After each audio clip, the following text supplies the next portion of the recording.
Hello students, आप सब कैसे हो। जैसे कि आप सभी को पता है कि हम काफ़ी वीडियो से कौन सा टॉपिक ही कर रहे हैं, ब्रेक इवन पॉइंट कर रहे हैं। तो मैं सोचती हूँ सारे पॉइंट्स ही डिस्कस कर लेते हैं, कोई भी ना छूट जाए। ठीक है, जैसे पीछे हमने किया कैश ब्रेक इवन पॉइंट किया ना, ऐसे ही मैं आपके साथ अभी तक हम ये सोच रहे थे कि हम एक कंपनी क्या करती है, एक ही प्रोडक्ट के रिलेटेड क्या करती है, सेल करती है। उस केस में हम ब्रेक इवन पॉइंट का कैसे निकालेंगे, जब कंपनी बहुत सारे प्रोडक्ट को सेल करती है और कंपनी ये जानना चाहती है कि सारे प्रोडक्ट का मिक्सचर जब कंपनी सेल करती है तो कंपनी का ब्रेक इवन पॉइंट क्या होगा, कि कंपनी सभी प्रोडक्ट को मिला के कितना सेल करे कि जिससे कंपनी को ना तो कोई लॉस हो ना ही कोई प्रॉफिट हो, ताकि इसके बाद वाला जो भी सेल होगी वो कंपनी के लिए क्या होगी, प्रॉफिटेबल होगी। तो उस टाइप के को जो ब्रेक इवन पॉइंट निकालना, क्योंकि सभी प्रोडक्ट का मिक्सचर अगर निकालना ना, तो इसलिए उसको हम क्या कहते हैं, कंपोजिट ब्रेक इवन पॉइंट कहते हैं। मल्टी प्रोडक्ट सिचुएशन जिसमें हम जो कंपनी बहुत सारे प्रोडक्ट में डीलिंग करती है तो उसकी सारे प्रोडक्ट को सेल करती हैं, तो सभी प्रोडक्ट को मिक्स करके उस समय ब्रेक इवन पॉइंट क्या होगा। आपको पता है ब्रेक इवन पॉइंट क्या होता है,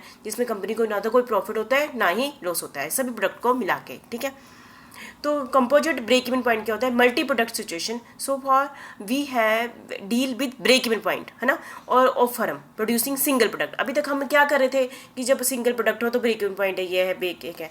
we can also calculate the composite break even point for a firm producing several product. जब कंपनी बहुत सारे प्रोडक्ट बनाती है तब भी हम ब्रेक इवन पॉइंट बना सकते हैं। तो आपने ये ध्यान रखो, मैं आपको ऐसे कह दूँ। फिर हमने क्या करना है, सभी प्रोडक्ट की जितने भी समझो 4 प्रोडक्ट बेचती है अपनी, सभी का टोटल अमाउंट निकालो सेल का, सभी के टोटल वेरिएबल कॉस्ट निकालो, सभी का टोटल कंट्रीब्यूशन निकालो। टोटल कंट्रीब्यूशन आ गया डिवाइडेड बाय तो टोटल सेल कर लो, मल्टीप्लाई बाय 100। पीवी रेशो आ गई, पीवी रेशो आ गई तो आपको पता है कि ब्रेक इवन पॉइंट आराम से निकाल लेंगे। फिक्स कॉस्ट भी हमें पता है, टोटल फिक्स कॉस्ट ले लो।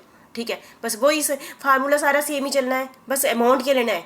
पहले हम पर एक एक प्रोडक्ट का नाम लेकर कंपोजिट ले लेना, सभी का टोटल अमाउंट ले लो, जो जो हमें चाहिए उसको बस उसको ही फिट करना है। तो फार्मूला सेम ही है जो हमें अभी तक एक प्रोडक्ट का कर रहे थे। जैसे composite break even point in sale value, आपको पता है कि वैसे भी क्या फार्मूला है, fix cost divide by PV ratio होता है। ठीक है, इसमें हमने क्या लेना, टोटल फिक्स कॉस्ट मतलब सभी प्रोडक्ट की फिक्स कॉस्ट डिवाइड बाय सभी प्रोडक्ट का पीवी रेशो कंबाइंड। मैं इसको आपको एग्जांपल में समझाऊंगी। ठीक है, कंपोजिट पीवी रेशो किसी कहते हैं, टोटल कंट्रीब्यूशन सभी प्रोडक्ट का multiply by 100 divide by total cell. ठीक है, जैसे कि आप स्क्रीन पर देख रहे हैं हमारे पास 3 प्रोडक्ट है। ठीक है, XYZ।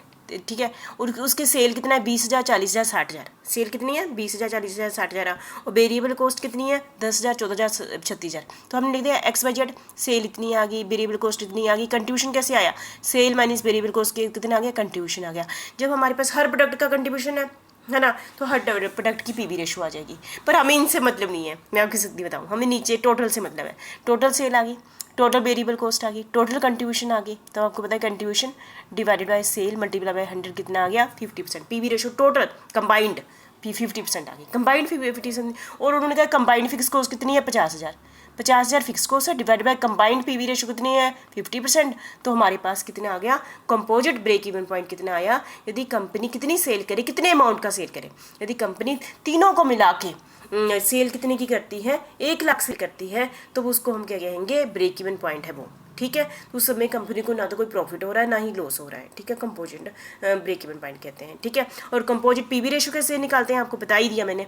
टोटल अमाउंट ले लो, contribution divided by total sale value multiply by 100। ठीक है, ये होगी कंपोजिट पीवी रेशो आ गई। ठीक है, वो आसान है, बिल्कुल आसान है, बस अमाउंट को इकट्ठा करो, बाकी सारा फार्मूला सेम ही है। इसको हम क्या कहते हैं, कंपोजिट ब्रेक इवन पॉइंट। ठीक है, तो इसी के साथ हमारा break even point concept complete होता है। फिर भी कुछ पॉइंट रह गया होगा तो हम नेक्स्ट वीडियो में कर लेंगे। ठीक है।